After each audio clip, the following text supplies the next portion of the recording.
Europe 1. Pascal Praud et vous. J'ai froid les pieds, j'ai froid les pieds, j'ai froid les pieds, j'ai froid les pieds. C'est pas français. C'est pas français. J'ai trouvé des bondismes pendant les vacances. Dans une brocante à Morlaix, justement. Qu'est-ce que c'est Annie Cordy, j'ai froid les pieds, ça date de 63. Il fait des brocantes, Et vous faites quoi maintenant Vous faites les vides-meubles ou... Oui, les vides-greniers, je fais tout. Vous récupérez les vides-greniers plus que les vides-meubles. Je connaissais pas cette chanson. Donc c'est pour dire en fait qu'il fait un peu froid aujourd'hui en France. C'est ça, il fait froid, on rallume le chauffage. Alors, il fait froid, il fait le froid, il fait le temps qu'il fait de temps en temps les mois d'avril. En avril, ne te découvre pas d'un fil. C'est les seins de glace. Oui, non, c'est tu ça. sais ce que c'est les seins de glace? J'ai regardé ce matin, oui. Mais c'est pas ça, les seins de glace c'est en mai. Ah non, c'est en avril également. Oui, il y en a fin avril et début mai. Mais c'est très important pour les jardiniers. On fait pas de plantation avant les seins de glace. Ça brûle les bourgeons sinon, c'est ça? Exactement. C'est-à-dire qu'il ne faut pas Bravo planter. Olivier. Ouais.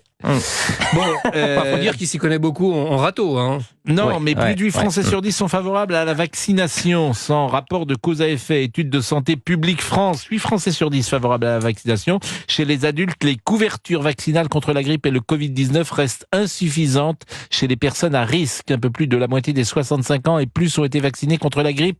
Dans la saison contre le Covid, seul un tiers ont été vaccinés. Et vous, est-ce que vous continuez à le faire? Tiens, on va faire un petit tour. Est-ce que vous êtes vacciné contre le Covid, dit G-Fab? Je l'ai été, mais je n'ai pas... Ça, c'est sûr, on l'a tous Voilà, été. mais non, j'ai pas refait de vaccin depuis. Florian Carassou-Maillan? J'ai pas eu de rappel, non. Voilà. Vous avez bien compris la question. Il répond pas à la question. Monsieur Tessier. Non plus. C'est pas le rappel des polio, c'est pas tout ça. Est-ce que vous êtes vacciné contre le Covid? Et vous J'ai eu 3 doses. Oui. Ça, même plus. Ça, je vous confirme que vous avez eu 3 doses. Et vous, monsieur Guenec? Également, monsieur. Voilà. Ah, on est avec Robert Sebag? Il est déjà là, Robert? Mais Robert, quelle joie de vous voir! Parce qu'effectivement, alors, c'est de vous entendre au moins. Mais c'est un paradoxe parce que à la fois on aimait vous entendre, mais quand on vous entendait, c'est que ça se passait mal. Donc je ne suis jamais sorti de ce paradoxe. Mais ça me fait plaisir et que vous soyez avec nous. Vous êtes infectiologue, vous êtes à la salle Pétrière. Tout à fait. Et vous allez pouvoir nous parler de ces vaccins. D'abord, notre petit tour de table. Là, personne n'a plus de 40 ans, sauf DJ Fab et moi-même. Et les moins de 40 ans, Covid, on n'a pas besoin de se faire vacciner. Alors, effectivement, si vous voulez, d'abord, la bonne nouvelle, elle est globale. C'est-à-dire qu'il y a une augmentation de la vaccination en 2023. Mais quand on rentre dans le détail, on s'aperçoit qu'il y a des chiffres, en particulier sur la grippe et sur le Covid, il y a des chiffres qui sont effectivement en dessous, si vous voulez, des recommandations. Alors la question, si vous voulez, c'est qu'il y a eu un doute sur la vaccination pendant la période Covid, parce qu'effectivement, les gens souvent étaient vaccinés, puis ils avaient un Covid, mais ils ne faisaient pas de formes graves. Alors on essayait d'expliquer que ça protégeait des formes graves, mais qu'on pouvait faire des formes faibles, entre guillemets, des types de rhinite, si vous voulez, de petits toux, de mal à la gorge. Mais globalement, si vous voulez, ce qui est important, c'est de voir, en particulier chez les nourrissons, sur les vaccins traditionnels. Je rappelle qu'à partir de 2 mois, 4 mois et 1 an, on fait 6 vaccins de maladies qui malheureusement ne sont pas éliminées. Polio, diphtérie, tétanos, hépatite B, etc. Et le méningocoque, le méningocoque B en particulier, qui peut être mortel chez l'enfant. Il y a une recommandation vaccinale. Et ce qui me fait plaisir, quelque part, si vous voulez, comme infectiologue, on est quand même dans le pays de Pasteur, c'est que 8 personnes sur 10, globalement, sont favorables à la vaccination, même si la période Covid a jeté une petite ombre sur la vaccination en général, et on le voit, si vous voulez, en particulier sur la grippe. Moi, je suis désolé de voir que à peu près même pas la moitié de la population de 65 ans et plus qui sont fragiles ne sont pas vaccinés contre la grippe. Et pardon de rajouter que même dans le personnel médical, on est sur des chiffres inférieurs à 40% de vaccinés. Quand vous parliez en première ligne de pouvoir être contaminé, je rappelle quand même que la grippe, le vaccin, il est complètement inoffensif. Il a une efficacité de 70%, mais que la grippe, c'est 6 à 8 000 morts par an. Même si cette année, ça a été une année relativement positives concernant la grippe. Vous voyez, Pascal, par exemple, si je vous pose la question à vous, Oui. Permettez-moi de vous la Je vous en poser en prie, toute amitié. Bien sûr. Est-ce que vous avez eu votre rappel sur la coqueluche? Mais non, et c'est ce que j'allais vous dire. Les rappels, moi, je les ai. J'ai eu tous les rappels On a parce un vrai que problème, si mes vous voulez, parents sur le étaient suivi très vaccinal. sérieux. Mes parents étaient très sérieux Mais là-dessus, donc j'ai eu Pascal, les rappels. Autant il y a un bon suivi chez les enfants, chez les nourrissons, au moins jusqu'à l'âge de 1 an et un petit peu plus. Je vais revenir sur la rougeole, parce que là, je suis extrêmement inquiet sur la vaccination sur la rougeole en France. Mais si je prends la coqueluche, moi, je vois à la piquet salpêtrière des adultes, je répète, des adultes qui attrapent la coqueluche. Ils avaient été vaccinés petits, mais il n'y a pas eu de rappel à l'âge de 15 ans ou Et à là, l'âge je de 20 ans. devrais le faire, par exemple? Ben oui, moi, je vous Donc, qu'est-ce que je conseillerais de devrais le faire. faire, par exemple? Moi, je n'ai eu aucun rappel depuis des années. Par exemple, polio, j'ai jamais eu un rappel. Ben, polio, diphtérie, tétanos, hémophilus, pneumocoque, le pneumocoque. Voilà, maintenant on l'a rajouté chez les enfants. Donc, je devrais faire Mais tout chez ça. les personnes, vous devriez faire au moins la coqueluche. Et ça, c'est sans risque. Bien sûr que c'est sans risque. Vous savez, il n'y a rien en santé publique, pardon de vous répéter ça, Oui. il n'y a rien de plus positif en termes de balance risque que la vaccination. La vaccination, vous savez, aujourd'hui, la crainte que nous avons, c'est que la peur de la vaccination a remplacé la peur de la maladie. Bon, restez avec C'est ça. nous, parce qu'il est 12h et moi, vous m'intéressez beaucoup et on va continuer ça. La coqueluche, on l'attrape comment? En 10 secondes? Ben, la coqueluche, vous l'attrapez sur des gens qui ont également la coqueluche, qui toussent dans le métro, etc. Et vous allez. Si on être l'attrape dans le contacté. métro, a priori, je suis... Pascal est Non, dans le suis- métro, dans des réunions, dans des collectivités, dans des salles de spectacle, au cinéma. D'accord. Vous pouvez l'attraper, j'en vois.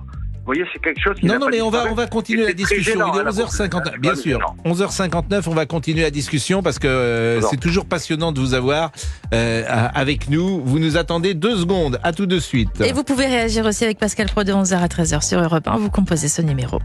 Appelez Pascal Pro au 01 80 20 39 21. C'est Émilie Dez. Europe 1. Europe 1, il est midi 5. Europe 1. 11h, 13h. Pascal Pro et vous. Te chercher, tremblant comme un jeune marié. Elle est merveilleuse, cette chanson de Beko. Et elle était proposée pour la campagne de vaccination pour le Covid il y a quelques années. Et vous me disiez, Fabrice, Oui, qu'elle alors, avait été enregistrée c'est dans le extrait studio d'Europe? Non, c'est extrait d'un live de Musicorama d'Europe 1, enregistré en novembre 67, parce qu'il n'existe pas de version studio de cette chanson. Ah bon? Non, c'est uniquement un live. Si vous écoutez, il y a une petite résonance. Et viens m'embrasser. Un Robert taxi. Solag est avec nous, il est infectiologue à la Salpêtrière et on parle des vaccins. C'est vrai qu'il y a une sorte de méfiance des uns et des autres et vous rappeliez l'importance de se faire vacciner contre la coqueluche puisqu'on est vacciné quand on est enfant et après. Mais ça serait un rappel tous les 5 ans, tous les 10 ans, tous les 20 ans? Non, mais au moins une fois à l'âge adulte. Alors, pour D'accord. personnaliser ma recommandation, vous voyez, pour vous, Pascal, ce que je recommanderais, et ça peut s'adresser à d'autres adultes, c'est de faire ce qu'on appelle le tétracoque. C'est un rappel. Il couvre sur la diphtérie, le tétanos, la polio et la coqueluche. Ah ben, c'est-à-dire Parce qu'en que- une fois, en une dose, vous avez tout. Oui, oui, bien sûr, on a même pour les nourrissons. Et il n'y a on pas d'effet une dose en secondaire, anti-maladie. Il n'y a pas d'effet Non, il y a secondaire sur 24 Il y a heures, vous n'êtes pas aucun effet fatigué, secondaire, rien du tout. celui-là. Je vous le conseille. Mais vous savez, par exemple, chez les femmes enceintes, Oui. les femmes enceintes, à 8 mois de grossesse, on les vaccine contre la coqueluche. Pourquoi? Parce que le nourrisson, vous voyez, les anticorps vont passer à travers le placenta de la maman vers le futur bébé, et le bébé, pendant les premiers mois, avant qu'il ait ses vaccinations, il sera couvert contre la coqueluche. Ça, c'est pas un vaccin ARN, le tétracoque, c'est un vaccin à ça, c'est des l'ancienne. vaccins. Non, c'est les vaccins traditionnels avec des D'accord. virus Et on ou fait des ça où? On bactéries peut faire ça atténuées. dans une pharmacie ou on fait ça chez le Mais médecin? bien sûr, le tétracoque, votre médecin, vous m'appelez, je vous ferai l'ordonnance, si vous voulez. Bon, Il n'y a aucun problème, c'est une injection. Bon. Non, mais je le recommande. Non, parce mais que vous c'est avez quand même raison de dommage. nous le dire. Vous avez tellement raison. Bon, autre chose. Vous savez, Le la coqueluche, papy. je vais vous faire rire, mais la coqueluche, c'est des cas de divorce chez les adultes. parce qu'on a des quintes de toux absolument terribles, en particulier pendant la nuit, et ça réveille le conjoint ou la conjointe. Bon. Donc si vous Et voulez ça divorcer pose vraiment de des votre problèmes. femme, attrapez la coqueluche comme ça. Bon. Mais la coqueluche, ça se soigne bien, ça se soigne mal, c'est compliqué? Non, ça se soigne bien, c'est un petit peu long, ça se soigne bien, mais si vous avez des fragilités déjà respiratoires ou pulmonaires, ça peut effectivement les aggraver. Bon, autre Mais chose. Je me permets vraiment, parce que là on est faible. Vous voyez, globalement on a fait des progrès par rapport aux autres années. On est très faible en France sur la rougeole. Rougeole. Et la Bon, rougeole, autre oui, chose. chez l'enfant, c'est une maladie mortelle. Autre C'est chose. une maladie mortelle. On ne devrait pas mourir de rougeole aujourd'hui. Autre chose, le papillomavirus. Ah là oui. Donc, Vous avez- est-ce que alors, faut que tous, et notamment ceux qui ont moins de 15 ans, tous Oui. doivent se faire... garçons et filles. Mm. Je répète, là c'est un vaccin, si vous voulez, qui va vous protéger contre un possible cancer. Et on parle du cancer du col de l'utérus, en particulier chez les filles. Alors pourquoi les garçons? Parce que les garçons, ils ont parfois des petites verrues, ça paraît quasiment inaperçu, mais ils sont porteurs de ce papillomavirus et ils vont contaminer lors de rapports leurs copines, leurs femmes. Mais à etc. quel âge? Parce que paraît-il que à l'âge adulte, Ah ben, c'est trop tard. Il faut le faire, si vous voulez, juste un petit peu après la puberté. Le maximum chez les femmes, c'est 23 ans. Avant D'accord. qu'elles aient des rapports sexuels. Et donc, oui, quoi, les jeunes femmes aujourd'hui, à 23 ans, elles ont C'est pour souvent ça. eu des rapports sexuels. Non, mais je dis le au maximum. C'est pour ça qu'on le recommande. Mais après, au moment donc, de la par puberté. exemple, quand tous ceux qui sont présents dans ce studio, qui ont passé 30 ans, C'est trop tard. c'est trop tard, ça ne sert à rien. Oui, c'est un peu tard. C'est un peu C'est tard. vrai. Bon, bah C'est un écoutez, peu tard, mais bon, quand on a la moindre crainte, rapport protégé, c'est pas agréable, mais bon, ça existe aussi. Hein. bon, bah Non, mais écoutez, merci. Je répète, la rougeole, on est vraiment en Mais la dessous du rougeole, taux. par exemple, moi je peux attraper la rougeole à 60 ans? Non, mais la rougeole, normalement, on vaccine les enfants à partir de 1 an et au moment de la puberté, il y a un rappel. Mais effectivement, la rougeole peut être une maladie grave, hein, et vous pouvez être contaminé. Et on peut faire tout à fait. Le vaccin s'appelle ROR. Il couvre sur la rougeole, les oreillons et la rubéole. Et je rappelle que les oreillons chez l'adulte, c'est pas tellement agréable. Hein, ça peut entraîner des problèmes au niveau testiculaire relativement importants. Et on peut faire tout à fait à l'âge adulte un rappel. Et moi, je le recommande sur ce fameux ROR, rougeole, oreillon, rubéole. Bon, Et la rubéole chez une femme qui peut être enceinte, ça peut entraîner des malformations fétales. Donc la rubéole, c'est aussi extrêmement important. et la rougeole se manifeste par une éruption cutanée Une précédée... éruption cutanée, mais ce qu'on appelle des encéphalites, c'est-à-dire des troubles neurologiques très graves qui peuvent entraîner la mort. Il y a eu une baisse, par exemple, de la vaccination contre la rougeole, parce qu'il y a eu des polémiques où on avait dit que ce vaccin favorisait l'autisme. On s'est aperçu que c'était complètement fausse les publications qui avaient été faites. Il y a eu une baisse de la garde vaccinale et il y a eu des dizaines de morts d'enfants en Grande-Bretagne liés à la rougeole. Dernière chose, et cette fois-ci, il ne s'agit pas de vaccin, mais du Covid. Manifestement, le virus Covid, aujourd'hui, est d'abord très peu présent dans la société française, et il est moins fort ou moins puissant qu'il ne l'était il y a 4 ans. C'est pas terminé, pardon de vous dire ça. Il circule une circulation relativement modeste. Et les cas que nous voyons au moment, il n'y a eu même pas une hospitalisation en plusieurs mois. Et encore, c'était des personnes âgées avec des comorbidités ou qui n'avaient pas été vaccinées. Mais effectivement, on a encore quelques cas de Covid, forme extrêmement légère, si vous voulez. Donc, il n'est pas beaucoup plus virulent qu'avant. Il faut être vigilant, il faut surveiller. Il peut y avoir des mutations, il peut y avoir de nouveaux variants. Je pense avec la Covid, on va être dans quelque chose de saisonnier, vous voyez, comme la grippe. On va y avoir droit. Et comme vous avez parlé tout à l'heure d'ARN, il y a une grande recherche aujourd'hui pour faire un vaccin commun, Covid, grippe. D'accord. Et il n'y a pas d'effet secondaire toujours que vous regardez sur le vaccin, même si les réseaux sociaux pullulent, même si les réseaux sociaux pullulent de témoignages. Pascal, moi j'ai jamais nié, vous le savez, parce que je l'ai fait avec vous, je n'ai jamais nié qu'on a eu quelques petits problèmes de myocardite, de péricardite. Dans certains cas, il y a eu des problèmes effectivement de maladies thromboemboliques avec le vaccin d'AstraZeneca, ça a été supprimé. Il y a eu quelques cas, mais là toujours en santé publique, c'est le bénéfice-risque.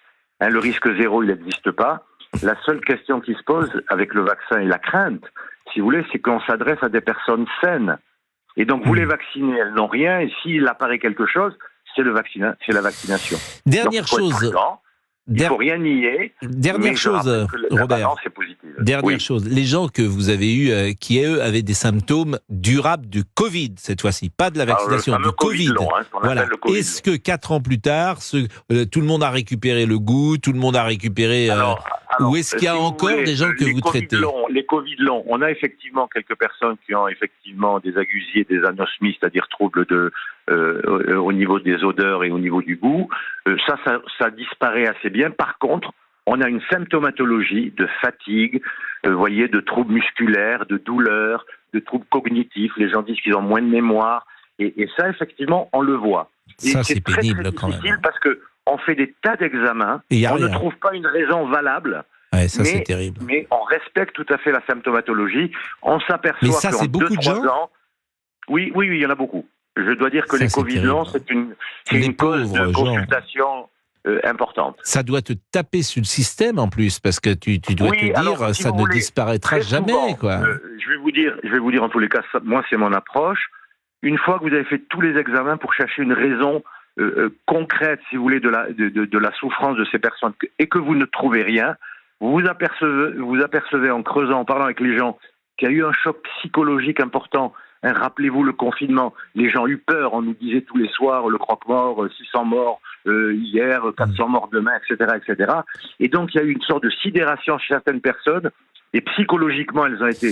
Et c'est pour ça que dans certains cas, J'entends bien. les médicaments d'antidépresseurs vous donnent de bons résultats sur la symptomatologie. Robert, je vous presse un peu, mais on est vraiment en retard et je vous remercie surtout grandement parce qu'on a fait un quart d'heure avec vous. On a été assez exhaustif et c'est toujours un plaisir d'échanger avec nous, avec vous. Aussi. Vraiment, merci beaucoup, Robert Sebag. Merci, à bientôt, et à très vite sur les antennes. 12h15. Nous marquons une pause parce qu'on a plein de choses à traiter. Je crois que nous sommes un peu en retard, monsieur Tessier. Nous allons tout rattraper avec Francky Vincent, qui est avec nous dans quelques instants par téléphone. Vas-y, Francky, Sans transition. c'est bon. C'est bon. Vas-y, Francky, c'est bon, bon, bon. Vas-y, Francky, c'est bon. Vas-y, Francky, c'est bon, bon, bon. Vas-y, Francky. Il va être avec nous, Francky Vincent. Ah, c'est fort ça. La dernière fois qu'on l'a eu, il a mis le feu au studio. Hein. Ah bon? Oh, à chaque fois, il met le feu au studio. Il est génial, Francky. Mais bien sûr, moi je l'aime. Vous écoutez un peu ces musiques comme ça? C'est dans votre playlist? Non, Dans ça ma m'étonne pas. playlist, si je l'ai, Francky Vincent, je dois l'avoir, bien sûr. Je vous imagine bien le matin en allant à CNews comme ça. Qu'est-ce que non, j'écoute la radio le matin quand je viens. J'écoute Europe 1. Ah, c'est mieux, hein? Vous avez dansé samedi? Bah évidemment. Dans le bar, c'est vrai? Bah tout le monde danse. Et vous avez dansé sur quoi? Sur Joule? Ah, ça y est. Ah, il connaît rien à Kamura et Joule maintenant. Oui, bah un petit peu sur tout. On marque une pause ou pas? Oui. Ah oui, vous en marquez une pause. Pourquoi vous n'êtes pas venu d'ailleurs? Parce que vous ne m'avez pas invité, Ah oui, vous c'est me vrai, ouais. snobez horriblement. Exactement. Donc c'est pas agréable. Je serais venu samedi soir. Oui, parce que vous avez fait un truc ce week-end. Oui, vous bah, n'avez pas dit écoutez, quoi? Non, je le dirai pas. C'est bon. Vas-y, Francky, c'est bon. De 11h à 13h, vous écoutez Pascal Pro et vous sur Europe 1. À tout de suite. C'est pro. Hein. Appelez Pascal Pro au 01 80 20 39 21. J'ai dit pro.